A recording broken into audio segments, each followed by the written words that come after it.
My dear students, welcome back to the lectures of computer organization. In this video lecture, we are going to look at the topic called types of computers. So we have mainly four types of computers. First one is microcomputer, mini computer, mainframe computer, and supercomputer. So computers were classified into these four categories, and we will understand what are all these four types of computers with examples. Let us start with a microcomputer. What is a microcomputer?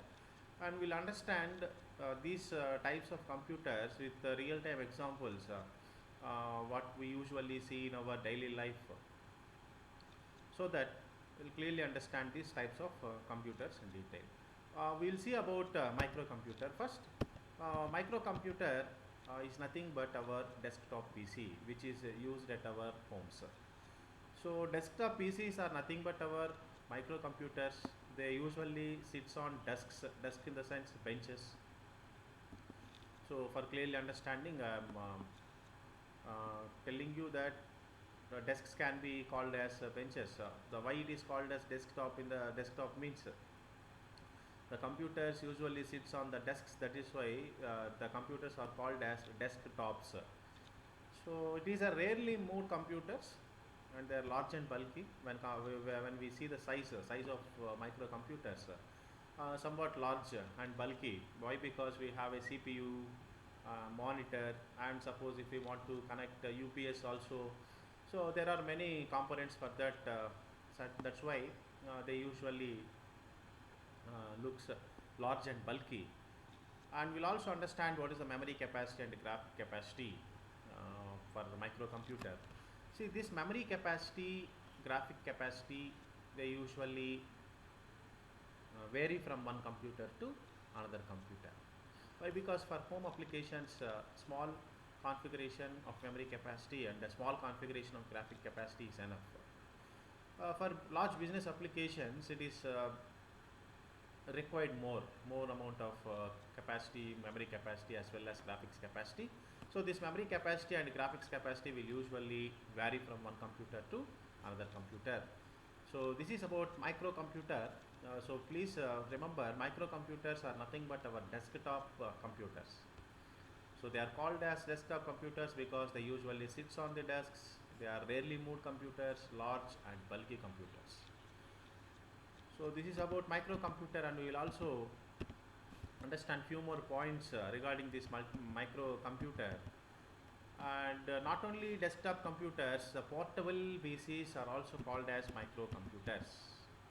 Not only desktops, our laptops will also comes under the category of microcomputers.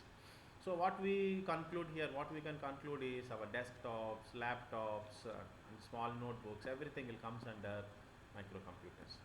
So it can easily move from one place to place. Portable PCs, desktop PCs, we cannot move from one place to another, but portable PCs can be moved easily from one place to another.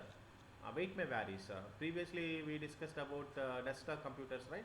In the desktop computers are very large and bulky, and it is somewhat difficult to move from one place to another place. Microcomputers or microcomputers will have less weight, so that we can carry them from one place to another.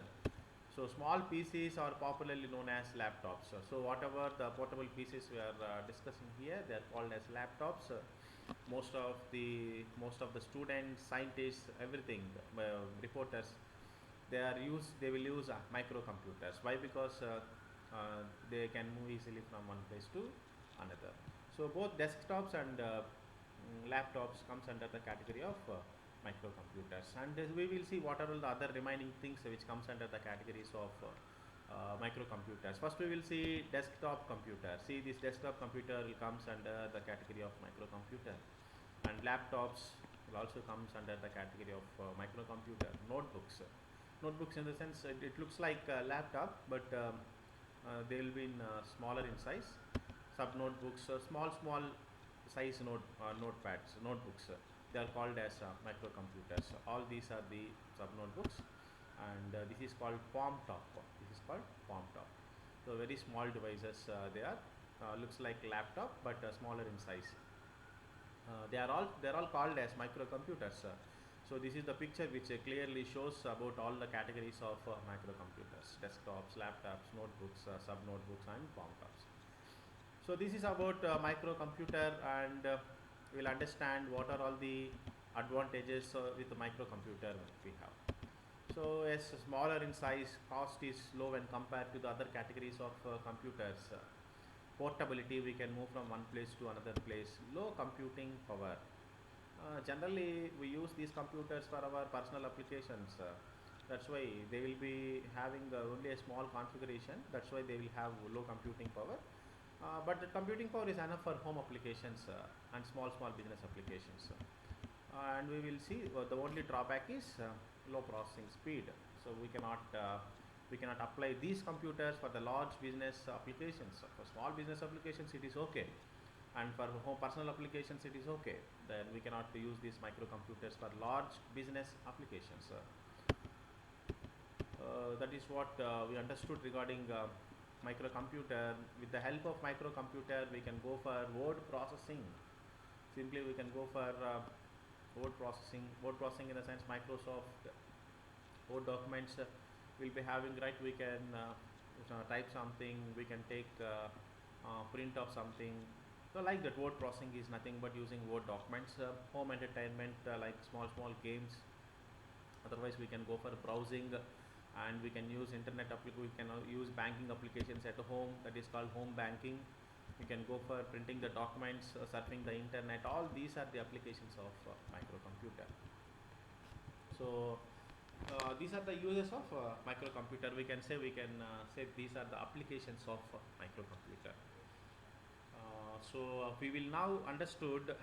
We have now understood what are the different applications of microcomputer, and we have clearly understood what is the category of microcomputer.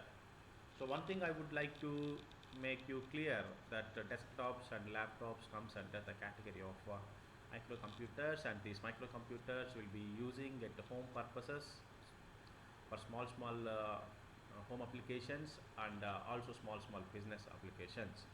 So this is about microcomputer. Then now we'll understand what is a mini computer. Mini computers are nothing but servers. Mini computers are nothing but servers. So I will tell you what is a server. Server is also a computer, but it is a multi-user computer. Multiple users can sit on individual monitors, and they can interact with them. But everything will reflect on the server computer, which is called as a mini computer. So what are the points we are telling here regarding mini computer? Mini computer is a medium-sized computer. It is also called as minis. These are also called as minis, and these are some example mini computers we have. And see, we will now understand what is a mini computer. I told you, right, mini computer is a server. See here, we will have only one CPU, and we will have various monitors. Monitors are nothing but we can call them as terminals. These are the various terminals we are having. See, suppose if we have 5 terminals here, 5 users can sit here, and 5 users can work with all the 5 monitors. So one terminal can accommodate one user. Like that, we have 5 terminals here, so that 5 users can sit here and work with them. So all the 5 users, whatever the transactions or whatever the things that are done by the all 5 users, everything will be reflected in the computer, which is given here, which is connected here. So this is nothing but a server computer. There will be only one CPU, and there will be many terminals. So all the users can interact with this particular CPU. So all the transactions can be updated here, whatever the CPU that is connected to all the terminals. And the CPU normally will having disk drives and tape drives. That is normal. That is normal like to other computers also. So this is about server computer. Server is also a computer, but it is a powerful computer which is having more capacity. Memory capacity will be more, and graphic capacity will be more, processing capacity will be more, processing speed will also be high. Why? Because lots of users will interact with this CPU. So that's why processing capacity must be speed when compared to the microcomputers. And compared to microcomputers, cost is also very high. So mini computers cost is also very high when compared to microcomputers. Why? Because we are having more memory capacity, right? More memory capacity and more graphics capacity. That's why it is also very high. Cost is also very high when compared to microcomputers. Then we will understand now what are the characteristics of mini computer. So it is bigger than PCs when compared to the size normal computers, or desktop computers and laptops. So these mini computers are bigger in size than PCs, and they are more expensive than PCs. Just now I told you they are more expensive. They are more costlier than our desktops and laptops, and they are the multi-user computers. You must remember that server is a multi-user computer. Server is a multi-user computer. Then they are difficult to use. Why? Because without network we cannot use them. All the terminals must get connected to the server, at least with the help of a local area network. Definitely, LAN should be there for connecting all the terminals to the server. That's why it is very difficult to use. Not very difficult. It is somewhat difficult to use than our normal microcomputers, and we will be having more computing power than PCs. We all know that. Just now we discussed. Why? Because more configuration, more memory capacity, more processing speed will give us more computing power. Definitely they are the PCs they are the computers which have more computing power than normal PCs. So it is used by medium-sized business organizations, colleges, libraries, and banks. So the applications of mini computer is business organizations and some colleges, libraries, library management purpose, and some banks also can use this network computers, which is called as servers. They are called as mini computers. I'm using words like mini computer is also called as a server. Please remember this. And we will go to the next thing, applications of mini computer. Some of the applications of mini computer: ATMs, automated teller machines to control ATMs, payrolls. So in the organizations, in small organizations or medium organizations, we'll having a payroll applications. There also we will use these mini computers. Hospital patients registration. So in supermarkets also we will use these mini computers. Like that, there are several applications, banking applications, and insurance companies will also use these computers. So whatever it is, the applications in except in small applications, remaining other applications can use, um, but not for the research purposes and all. So all the medium-sized banking organizations, medium-sized hospital organizations, medium-sized supermarkets, everything will use these. Every organization can use this mini computer. So these are some of the applications, other applications of mini computer. So we have already discussed these advantages and many advantages and disadvantages. If I consider the advantages, it can cater to multiple users and lower cost than mainframes and compared to other categories. We have said, right, there are still two categories of computers. One is mainframe computer, other one is supercomputer is also there. So anyhow, when compared to them, they are having these computers have lower cost, and they are large and bulky. Those are the disadvantages we have. And we will see the next category of computer, which is called as a mainframe computer. So far we have discussed two types of computers. One is microcomputers, other one is mini computers. Microcomputers are nothing but desktops and laptop computers. Cost is low, size is somewhat low when compared to all the categories. Though size is large and bulky, when compared to the remaining all categories, size of microcomputers is small. Okay, computing power is also less. What about the next category we have seen? Mini computers. In mini computers, I told you that mini computers are servers. Server is having more computing power, more more costlier than microcomputers. Okay, everything is advanced than microcomputers. So we are now talking about mainframe computers. Mainframe computers are advanced than mini computers. So this is the image which clearly shows about mainframe computers. See, it occupies large amount of space for installation. So these are known as enterprise servers. This is also called as server, but enterprise servers. Large business applications uses these servers, which are called as enterprise servers. It occupies entire rooms or floors. So it occupies generally our desktop computers and laptops occupies very small amount of space. And compared to them, these mainframe computers occupies rooms or floors for installation purposes. So it is used for centralized computing. It is used for centralized computing, and they are also used as a distributed servers and small servers in a small computing network. These mainframe computers can be used in large business applications, large banking applications. Like if I take SBI as an example.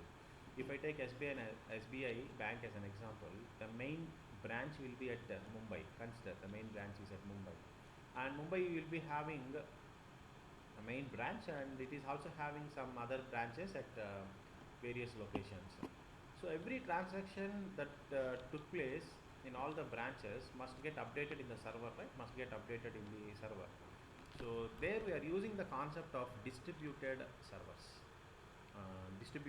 There we use the concept of distributed systems concept. So there also we will use these mainframe computers in the distributed systems application. So everything must gets reflected. Every branch, whatever the transaction takes place in branches, that should get reflected in the main server. That is called distributed system concept. So we'll understand now what are the other applications of mainframe computers. Some points regarding these mainframe computers, like they are very large, fast and expensive computers. When compared to all the other categories, these mainframe computers are large, fast and expensive, and it costs millions of dollars. When we take the cost in dollars, it costs millions of dollars. Next, these points we have already discussed. Very bigger in size, very expensive, supported few hundreds of users. It supports few hundreds of users. When we see these mini computers can handle only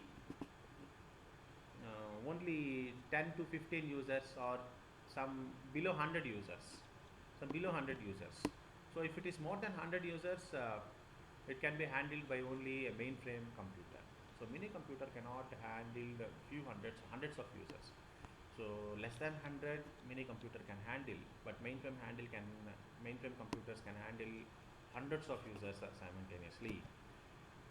So it is difficult to use when compared to the remaining computers, like mini computers and microcomputers.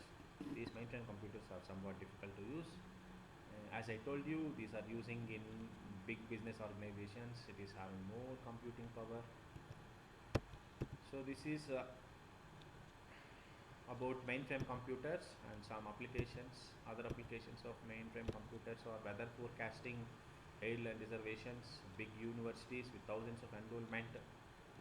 So these are some airline reservations, big banks with hundreds of branches, and some universities with thousands of enrollment. Weather forecasting, all these are the applications of mainframe computers. See, this is the image of mainframe computers. It is occupying a large floor for installing all the components of the computer, input output controller, central processor. It is like they are looking like a very large components, which is occupying the entire floor. Next category we'll see now. Next category computers are next category computers will go now supercomputers.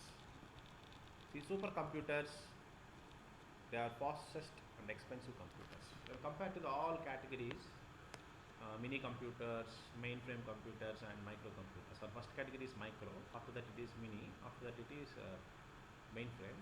When compared to all these three categories, the supercomputers are very fast and expensive. So they are used by the applications of forecasting, weather forecasting, and some research applications. These supercomputers are mainly used in research applications and weather forecasting. So they are very expensive. They are very fastest computers, and they are very expensive computers. And see, these supercomputers having a disadvantage, which is nothing but generating a large amount of heat during operation. Why? Because they are very fastest computers, right? The computing power is very speed. Computing power is very fast compared to all the categories. That's why it generates a large amount of heat during operations. So this is about supercomputers. Supercomputers are mainly being used as computers for the research and weather forecasting applications, and some research applications like molecular chemistry, nuclear research, like that. It consists of several computers that work in parallel as a single system. A computer is nothing but we have said that it occupies very large when we discussed about while we discussed about that mainframe computers, they occupies large size floors and rooms, but supercomputers occupies buildings. Supercomputers occupies buildings. Then the thing here is supercomputer is not a single computer. It is not a single computer. It consists of several computers. It is a group of computers that works parallelly like a single system. So we will combine some hundreds of mainframe computers, and we will consider that as a supercomputer. That's why fast and the speed of this supercomputer is very high. So we must understand this point very clearly. Supercomputer is nothing but combining some mainframe computers, hundreds of mainframe computers, integration of some hundreds of mainframe computers, and that is working as a single system. Parallelly. So that is why supercomputers are very costlier, as we said, and they are very speed. The drawback is generate a large amount of heat during operations. So this is what I would like to explain you regarding types of computers. We will continue the remaining topics in the next video lectures.